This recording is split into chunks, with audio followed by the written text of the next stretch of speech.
Baby, তুমি এটা কি করলে বলো তো? আয়ু, তুমি এমন করো না। তুমি ডেকে যেতে দাও, জাঙ্কুক আসুক। এটা যখন ডেকে দেখবে না, তখন আমাদের কাজ আমার সেরে ফেলবো। দেখবে জাঙ্কুক নিজেই ডেকে নিতে যাবে।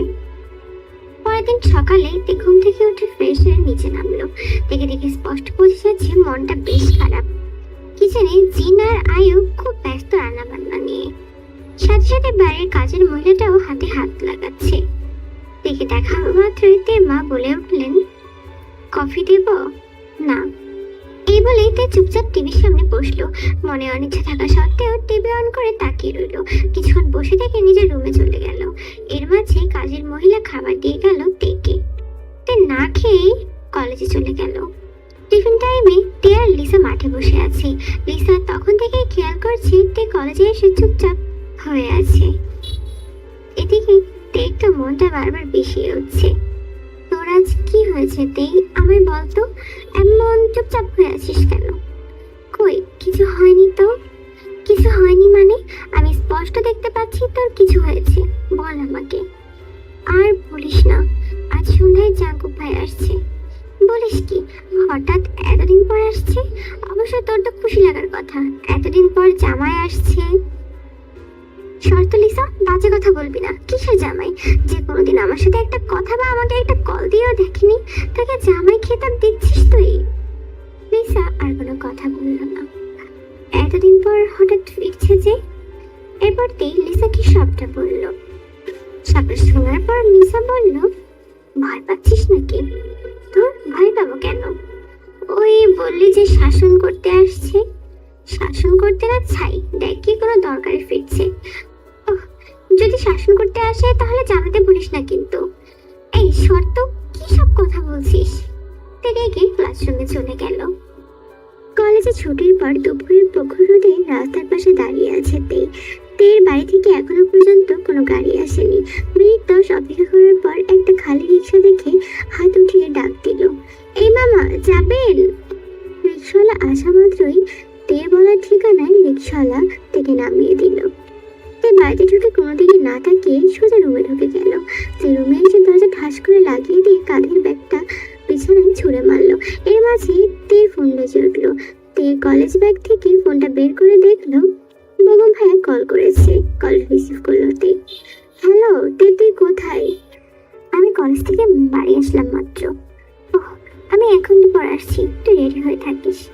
আচ্ছা ঠিক আছে ভাইয়া। তে ফোন কেটে ওয়াশরুমে চলে গেল। গোসল করে একটা কালো রঙের জর্জেট 3 পিস পরলো। ওয়াশরুম থেকে বেরিয়ে একটা ব্যাগে কিছু জামা কাপড় ভরতে শুরু করলো। ইচ্ছা হলো অনেকদিন থাকবে ওখানে, সেই তুলনায় কাপড় চোপড় নিল। কিছুক্ষণ পর বেগম গাড়ি নিয়ে বাড়ির সামনে আসা মাত্রই তে চলে গেল। রাত প্রায় 12টা ছুঁই ছুঁই। তের চোখে ঘুম নেই, মনটা বিষণ্ণতায় ভরা। আজ জাঙ্কুক আসছে, কিন্তু তার সাথে দেখা হবে না। কিভাবে পারলো এতটা বছর পাষাণের মতো থাকতে? একটা অচেনা মানুষকেও তো একজন মানুষ মনে রাখে, কিন্তু জাঙ্কুক আজ পর্যন্ত তাকে মনে করেনি। এই ভাবতে ভাবতে তের চোখ দিয়ে আপনা আপনি জল গড়িয়ে পড়ল। কিছুক্ষণ পর দরজা নক করার শব্দ পেল তে। বেশ আশ্চর্য হলো, এত রাত্রে কে এসেছে? সবাই তো ঘুমিয়ে পড়েছে। তে হাই তুলে বলল, কে? বাড়ি থেকে বেগম বলে উঠল, আমি বেগম, দরজাটা খোল, দেখ কে এসেছে। কে এসেছে? আগে দরজাটা খুলে দেখ। তাই বিছানা থেকে নেমে দরজার কাছে গিয়ে দাঁড়ালো। ওড়নাটা ঠিক করতে করতে রুমের লাইটটা জ্বালিয়ে দিল। মনে মনে অজানা সংকোচ। এত রাত্রে কে বা আসতে পারে, কে হতে পারে? অনেক ভাবাবের পর তে কাঁপা কাঁপা হাতে দরজা খুলে দিল। সামনে বেগম আর তার খালামণি দাঁড়িয়ে আছে। তার খালামণি সানা বলে উঠল, এই তোর আক্কেল তে? কেন, কি হয়েছে খালামণি? সানা বেগমের উদ্দেশ্য করে বলে উঠল, বেগম তুই ভেতরে যা, ও একা একা বসে আছে, আমি তেকে নিয়ে আসছি। বেগম যাওয়ার আগে তের মাথায় একটা গাঁটটা মেরে বলল, গাধি একটা, কবে যে বড় হবে। এ বলতেই বেগম হাসতে হাসতে চলে গেল। তে এখনো কিছু বুঝে উঠতে পারছে না। খালামণি, বেগম ভাই কোথায় গেল? আর ভেতরে কে এসেছে? তোর জামাই এসেছে। কিসের জামাই? কার জামাই? আরে জাঙ্কুক এসেছে পাগলি। কি? এখানে কেন এসেছে? আজ জাঙ্কুক আসবে তা জানতি না তুই? না মানে জানতাম, কিন্তু জাঙ্কুক ভাই এখানে কেন এসেছে? দেখো মেয়ের কথা, জামাই তোকে নিতে এসেছে। মানে কি বলছো খালামণি, এত রাত্রে? ঠিকই বলছি, বেচারা তোকে বাইনা পেয়ে যখন শুনেছে তুই এখানে, উনি তোকে নিতে এসেছে। সত্যি এসেছে জাঙ্কুক ভাইয়া? সত্যি এসেছে। তুই তাড়াতাড়ি বাহিরে আয়, বেচারা অনেকক্ষণ যাবৎ বসে আছে। বলেই তীর খালামণি চলে গেল। এদিকে তীর মাথায় অজানা প্রশ্নেরা ঘুরছে বারবার। তার খালামণির কথা তার মাথায় পাচ্ছে, তার কাছে সবকিছু যেন অবিশ্বাস্য লাগছে।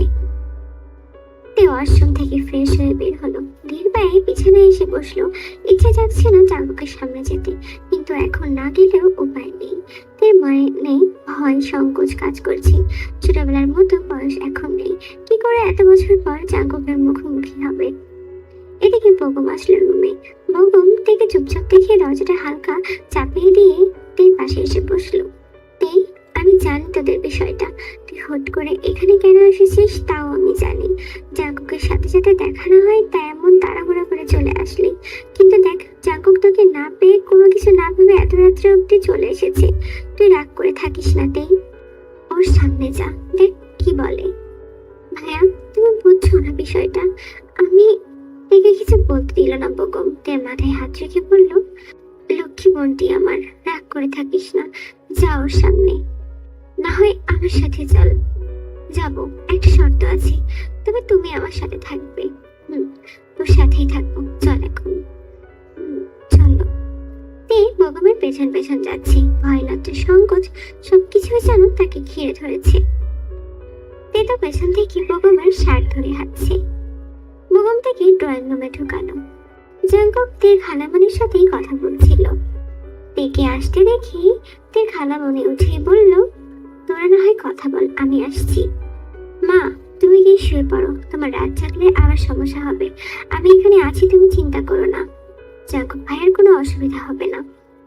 তের খালামণি সেখান থেকে চলে গেল। তে বেগমের পেছনে দাঁড়িয়ে আছে। জাঙ্কুক হালকা উকি দিয়ে দেখার চেষ্টা করছে, কিন্তু তে এমন ভাবে দাঁড়িয়ে আছে যার কারণে ওকে দেখা যাচ্ছে না। জাঙ্কুক মুখটা ফুটে কিছু বলতেও পারছে না। ভাইয়া কিছু মনে করবেন না, অনেকদিন পর আপনি এসেছেন তো তাই লজ্জা পাচ্ছে। এই কথা বলা মাত্রই বেগমের পিঠে তে চিমটি কেটে বলে উঠল, তুমি আবার বেশি বেশি বলে ফেলছো না ভাইয়া। বেগম তের কথায় পাত্তা না দিয়ে দুজনকে উদ্দেশ্য করে বলল, তাহলে তোমরা কথা বলো, আমি ওই পাশের রুমে আছি। তে কোনো দরকার হলে আমায় ডাক দিস। বেগম এটা বলে একটু দেরি করলো না যেতে। তে ঠিক নিজেকে ছাড়িয়ে ফিসফিস করে বলে উঠল, সরি রে, থাক তুই, ভয় পাস না, কিচ্ছু বলবে না দেখিস। এই বলে বেগম চলে গেল। তে তো বেগমের থেকে এইরূপ আশা করেনি, বলেছিল যে ওর সাথেই থাকবে, এখন কেমন করে রেখে চলে গেল। বেগম যে এত বড় ডস দিবে সেটা কখনোই কল্পনা করতে পারেনি তে। সময় হোক, পরে মজা বোঝাবে ঠিকই। তে জাঙ্কুক থেকে মুখটা ঘুরিয়ে উল্টো দিকে দাঁড়িয়ে রইল। জাঙ্কুক উঠে তের দিকে এগিয়ে এলো।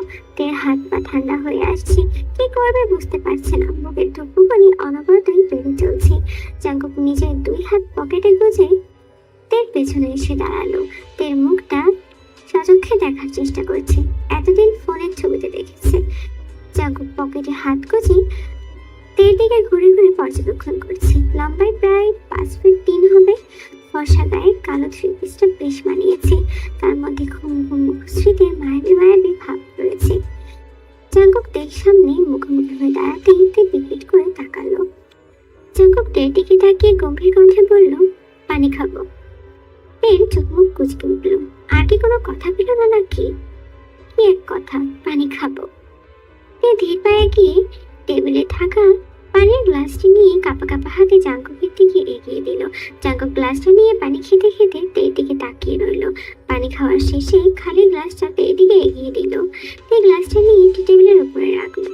জাঙ্কুক কাটকাট গলায় বলল, এখানে কি কারণে এসেছিস? কাজ নিয়ে তুমি কি করবে? যেটা প্রশ্ন করেছি সেটার উত্তর দাও তে। কেন? এখানে ঘুরতে এসেছি। ঘুরতে এসেছো নাকি ভয় পালিয়ে এসেছো? আজব, আমি কেন ভয় পালাতে যাব? পালাতেও পারো। এই দেখো, শুধু শুধু মিথ্যা বলবে না, আমি কেন পালাতে যাব? এই যে আমি এসেছি দেখে? আমার কি কোনো কাজ নেই যে তোমায় দেখে ভয়ে পালাতে আসবো? তাহলে বলো কেন এসেছিলে? জাস্ট একটা কারণ বলো। যদি বলতে পারো আমি এখনই চলে যাব। জাঙ্কুকের চলে যাওয়ার কথা শুনতেই তের বুকের ভেতরটা মোচড় দিয়ে উঠল। মন বলছে না করতে, কিন্তু মস্তিষ্ক চাইছে জাঙ্কুক চলে যাক। জাঙ্কুক বাঁকা হেসে বলল, চুপচাপ কিন্তু সম্মতির লক্ষণ। তাহলে কি আমি বুঝে নেব তুমি ভয় পালিয়ে এসেছো? শুনুন, চুপচাপ সবসময় সম্মতির লক্ষণ হয় না। আর কি বললেন আমি আপনার ভয়ে বাড়ি থেকে চলে এসেছি? এটা একদম ভুল। আমি আপনার ভয়ে চলে আসিনি, আপনার মুখোমুখি যেন না হয় তাই চলে এসেছি। মুখোমুখি কেন হবে না? খুব তো বড় বড় কথা বলেছিলি আমার বুকের পাটা নিয়ে। এই দেখো, আমি আমার বুকের পাটা নিয়ে তোমার সামনে এসেছি। এখন কথা বলছো না কেন? অবশ্য ভয়ে কথা বলছো না।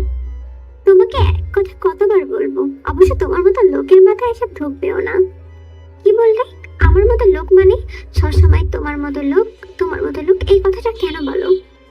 আমি কেমন লোক এটার উত্তর দাও। আচ্ছা, আপনি কেমন লোক সেটা আমি কিভাবে বলবো? তাহলে বারবার কেন বলছো তোমার মতো লোক? আমার নাম আছে, পরিচয় আছে, তারা নাকি শুধু বলছে তোমার মতো লোক। এবার যদি শুনি তাহলে দেখো কি করি। ও আমার দেখা শেষ, তুমি আমার কিচ্ছু করতে পারবে না। এখন বলো কেন এসেছো এখানে? তোমাকে নিতে। বাড়ি চলো। কেন যাব? আমি তো তোমার সাথে যাব না। ভালোই ভালোই বলছি চলো, না হলে দেখবে কি করি। তুমি যা ইচ্ছা করো, আমি তোমার সাথে যাব না মানে যাব না। ভেবে বলছো তো? আমি কিন্তু তোমাকে নিয়েই ছাড়বো। আমিও দেখি তুমি কি করে নাও আমাকে। চ্যালেঞ্জ করছো আমায়? ধরে নাও তাই। বেশ। জাঙ্কুক আর এক সেকেন্ডও দেরি করলো না, হাত তুলেই বেগমকে ডেকে উঠল। বেগম পাশের রুম থেকে সেখানে চলে আসলো। বেগম, দেখো না তোমার বোন কি বলে। আমি ওকে নিতে এসেছি। কই আমার সাথে যাবে? তা না, বলছি এখানে থেকে যেতে, সকালে নাকি চলে যাবে। এই কথা শুনতেই চোখ বড় বড় করে তাকালো জাঙ্কুকের দিকে। বেগমের সামনে জাঙ্কুক এমন কথা বলবে তা তে আশা করেনি। লজ্জায় মাথা নামিয়ে ফেললো। মাথা নিচু করেই জাঙ্কুকের দিকে রাগি চোখে তাকালো। জাঙ্কুক তের দিকে তাকিয়ে বাঁকা হাসলো। তে মনে মনে বলে উঠলো, ছি ছি ছি, কি লজ্জার কথা। এই লোকের লজ্জা শরম সব ভুলে গিয়েছে নাকি?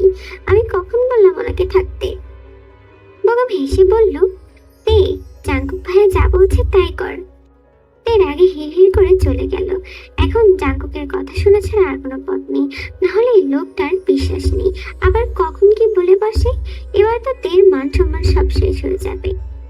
তে তার কাপড় চোপড় ব্যাগে ভরে ড্রয়িং রুমে চলে আসলো। জাঙ্কুক তের হাতে ব্যাগটা দেখে মহা খুশি। জাঙ্কুক থেকে বলল, সে শুধু শুধু এত ঝগড়া করলে, যাও ভাইয়ের থেকে বিদায় নিয়ে আসো। তে বেগমের কাছ থেকে বিদায় নিল। বেগম জাঙ্কুকের কাঁধে হাত রেখে বলে উঠল, ভাই, তেজে যেতে এত সহজে যেতে রাজি হলো কেমনে? তোমার বোনের যে জেদ, ভাঙবে তো মচকাবে না। আজ দিয়েছে অর্ধেক ভেঙে। তাহলে আজ আসি, অনেক কষ্ট দিয়ে ফেলেছি তোমাদের। না ভাইয়া, সমস্যা নেই, আবার আসবেন। জাঙ্কুক কথা বলতে বলতে গাড়ির সামনে চলে আসলো। তে গাড়ির সামনে দাঁড়িয়ে আছে। জাঙ্কুক এগিয়ে গিয়ে গাড়িতে বসলো, কিন্তু তে গাড়িতে উঠলো না। জাঙ্কুক গাড়ির হর্ন দিয়ে তেকে গাড়িতে উঠতে বলল, কিন্তু কোনো প্রতিক্রিয়াই দেখালো না তেই। জাঙ্কুকের মেজাজ খারাপ হয়ে উঠেছে। জাঙ্কুক গাড়ি থেকে নেমে হন করে তে সামনে এসে বলল, কি হলো, গাড়ির ভেতরে উঠছো না কেন? হ্যাঁ দেখো তেই, আমি চাইছি না তোমার উপর মেজাজ খারাপ করতে। অনেক রাত হয়েছে, বাড়িতে সবাই অপেক্ষা করছে আমাদের জন্য, ওঠো। জাঙ্কুকের ধমক খেয়ে তেই গাড়িতে উঠে বসলো। তেই সামনে সিটে বসে ঠাস করে গাড়ির দরজা লাগিয়ে দিল। তেটা জানলার দিকে মুখ করে বসে আছে, আর একটু পর পর বিড়বিড় করে কি যেন বলছে। জাঙ্কুক গাড়ি ড্রাইভ করেছে আর মাঝে মাঝে আর চোখে তের দিকে তাকাচ্ছে, যা তে খেয়াল করেনি। কিছুক্ষণ বাদে জাঙ্কুক ফুট করে বলে উঠল, বিড়বিড় করে কি বলছো? জোরে বলো, আমিও শুনি। এত যদি শুনতে চাচ্ছ তাহলে শোনো। এতগুলো বছর কই ছিলে? একবার কি খোঁজ নিয়েছো আমার?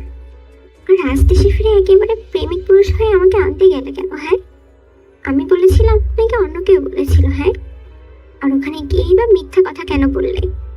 জাঙ্কুক তার কথাগুলো সুন্দর করে মন দিয়ে শুনছে, কিন্তু কোনো উত্তর দিচ্ছে না। কোনো উত্তর না পেয়ে বলে উঠল, এখন তো কথাই বলবে না, মুখে তালা মেরে থাকবে। আসলে নিজে তোমায় বলেছিল যে আমি এখানে, শুধু আজ বাড়ি ফিরে নেই। তুরকালাম বাঁধিয়ে দিব আমি। আর তোমাকে এবার কি বলবো, তোমার মতো লোককে আমার কিচ্ছু বলার নেই। জাঙ্কুকদের মুখে আবারও তোমার মতো লোক কথাটি শুনতেই রেগে গিয়ে গাড়ি ব্রেক করলো।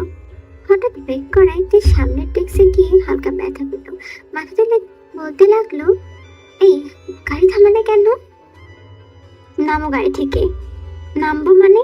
পার্ক যেতে তো এখনো অনেক রাস্তা বাকি, নামতে বলছো কেন? জাঙ্কুক কাট কাট গলায় বলল, আমি তোমার মতো মানুষকে আমার সাথে নিয়ে যাব না।